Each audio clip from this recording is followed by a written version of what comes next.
السلام عليكم ورحمة الله وبركاته، أحلى متابعين ليوميات منيمون. يا رب تكونوا جميعا بخير. أكلتنا النهاردة لذيذة وبسيطة قوي، مش زي ما انتوا بتفكروا. كشري الحلة الواحدة. أنا ما كنتش فكرت أعمله قبل كده بصراحة، كنت بعمل الكشري في البيت بالطريقة التقليدية، كام حلة بقى وبشكل وبعمل، وكان بياخد دوشة كتير قوي. ده تعمليه وانتي مستعجلة، فهيطلع حلو قوي وهيعجبك. وشايفين طالع شكله مفلفل ازاي وحاجة، وبتتحكمي في كمية النشويات اللي فيه، بتعملي بمزاجك تضيف عليه كل الاضافات اللي انت عايزاها. هنبتدي نعمله سوا زي ما شايفين بقى مع بعض كده بطريقة سهلة. انا مقطعة البصل جوانح كده، وتحطيه في ترشي عليه دقيق كده او نشا، وهتحطيه في مصفى عشان ينزل منه دقيق والنشا، وننزل بيه في الزيت. كل ده هنعمله، يعني هتشوفوا مع بعض قد ايه سهل وجميل. قبل رمضان بقى، كل عام وانتم طيبين ويهل علينا الشهر المبارك واحنا في احسن حال ان احنا نعمل اكلات بسيطة وما تاخدش مننا وقت. احنا في ايام كريمة وايام مفترجة عايزين نستغلها احسن استغلال. نصل الرحم، نزور حبايبنا، نقرأ قرآن، نتعبد، نذكر الله، يعني نعمل كل حاجة نكسب بيها بقى الأيام الحلوة دي. مش مجرد أكل، رمضان مش للأكل بس، فما تتعبوش نفسكم وتهدروا طاقتكم كلها في التوضيب والتجهيز والأكل. تيجي بعد الفطار انت مش قادرة تاخدي نفسك، خلاص كده بتصلي بالعافية فرض ربنا، قاعدة واقفة رجليكي مش شايلاكي، صغيرة أو كبيرة. احنا يعني بنتكلم مع بعض على التعب ومجهود الوقفة في تجهيز الأكل. احنا بنحمر البصل كده زي ما هنشوف شكله بقى متكرمل، وهنطلع البصل ونحطه على فوطة مطبخ كده ورق علشان يتشرب الزيت اللي فيه، وهتشوفوه هيفضل مقرمش لآخر لحظة. الزيت ده طبعا هاخده أصفيه شوية علشان نزل فيه بقايا من النشا. انا عملته بالنشا، بس بصراحة يعني انا فضل شوية من الورد ده بتاع اللي هو طبعا احنا بنسميه الورد بتاع الكشري.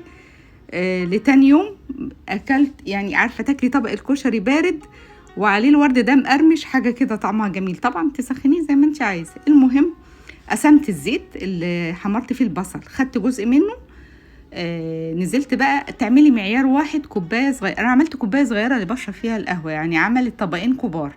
ليه؟ ما علشان ما تعمليش كمية كبيرة، حسب عدد أفراد الأسرة. نزلت بالشعرية الأول، حمرتها فيه زي ما انتوا شايفين، وبعد كده عدس اللي بجبة أنا كنت نقعاه في مية دافية قبلها بنص ساعة، علشان ايه؟ يبقى يضطر كده. واي بقول لازم تتنقع وتتغسل حلو. طبعا الحاجة بتتحمر في الزيت وتتغلف في الزيت حلو قوي قوي علشان تبقى مفلفلة معانا. نزلت بكمية مكرونة صغيرة خالص، يعني أقل كمان من المعيار بتاع الحاجة التانية، لأن يعني الرز نشويات حلوة مفيدة. المكرونات يعني اللي بيحافظ على الوزن يعني.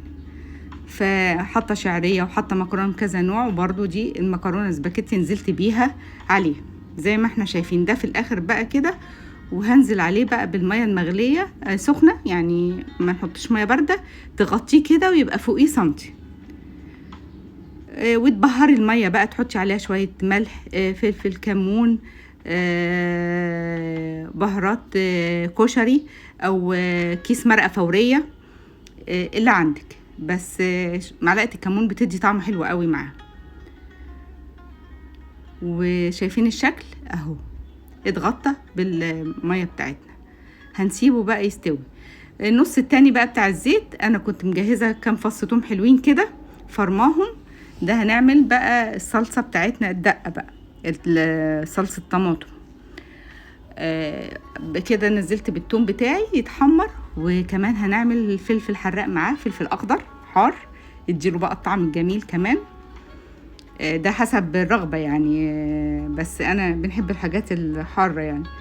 فهنزل بالفلفل، ونزلت بالطماطم، وكمان عايزه اقول لكم ربع معلقه، ربع كوبايه خل صغيره، وسيبها تتسبك. انا مصوره لكم بالطريقه السريعه اللي ما خدتش وقت.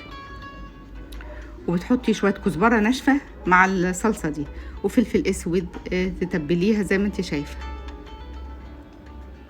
تشوفي يعني خلي بالكم من ملح الحاجه، ما تزودوش الملح قوي. وكمان مع الصلصه احنا زي ما متعودين تاخدي بالك تفتكري تحطي معلقه سكر علشان يعني تعادل الحامضيه اللي فيها. زي ما احنا شايفين كده اكله بسيطه جدا، هي اتعملت باللي احنا شفناه ده، يعني هي حاجتين بس. شايفين طالع متفلفل ازاي نتيجه ان احنا قلبناه حلو قوي في الزيت، اتغلفت كل حبه فيه الحمد لله، وطلع مفلفل وجميل جدا. وطبعا الكميه انت بتتحكمي فيها، هي معيار من كل حاجه، كوبايه صغيره كوبايه كبيره من كل حاجه. بس هو ما شاء الله ما فيش بقى دوشه الحلل الكتير والاطباق يعني كان بيبقى البوتاجاز مليان حلل عليه. أكلة بسيطة وسهلة وجميلة. انت ممكن كمان في وسط رمضان هتلاقي نفسك زهقتي من الأكلات التقليدية، محتاجة تعملي حاجة تغيري فيها. شايفين الورد بتاعنا، حاجة تفتح النفس، الصلصة متسبكة وحاجة جميلة، وبتنزلي بيها حسب ما انت عايزة، شطة تخلي جزء بارد وجزء حراق، يعني زي ما انت حابة وزي ما في البيت عندك بيحبوا. طالع ما شاء الله. انا بقرب لكم عشان تشوفوا شكل الحبات بتاعته متفلفلة كلها ازاي. بسم الله ما شاء الله، ما خدش وقت وما خدش مجهود وما خدش دوشه كتير وحلل والكلام ده كله. احنا مش حمل الوقفه دي كلها بقى يا جماعه، احنا عايزين نذكر الله ونفتكر كل حاجه حلوه نقدر نعملها ونطبطب على حبايبنا اللي بنسال عنهم. صلوا الرحم واسالوا على حبايبكم، واستغلوا كل لحظه تعملوا عمل خير لوجه الله الكريم.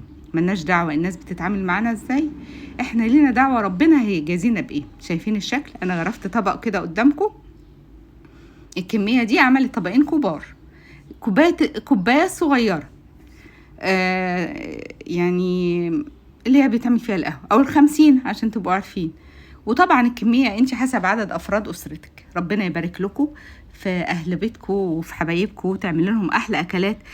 احنا كنا بنطلبه من بره، عشان تطلبي الكشري من بره دلوقتي بقى مكلف جدا وغالي، ومش من اي محل تقدري تاكليه، ومش بالنظافه بصراحه يعني. يعني انت حاجه خلاص عملتيها لحبايبك في بيتك، انت عارفه انت عامله ايه، غسلتي الحاجه ازاي ووضبتيها ازاي ونضفتيها ازاي. بسم الله ما شاء الله. شايفين شكل الطبق حلو وبسيط وما تكلفش. عايزه اقول لكم الطبقين دول ما تكلفوش الاتنين بتمن، يعني طبق لو تطلبيه بالزيادات بتاعته من بره بس كفايه الطعم والزيت النظيف اللي انت بتستخدميه، الحاجه النظيفه، الطماطم بتاعتك الحلوه، كل حاجه شايفاها بعينيك انت مطمنه. يعني احنا بناكل بره في وقت الزنقه قوي، الظروف الضروريه.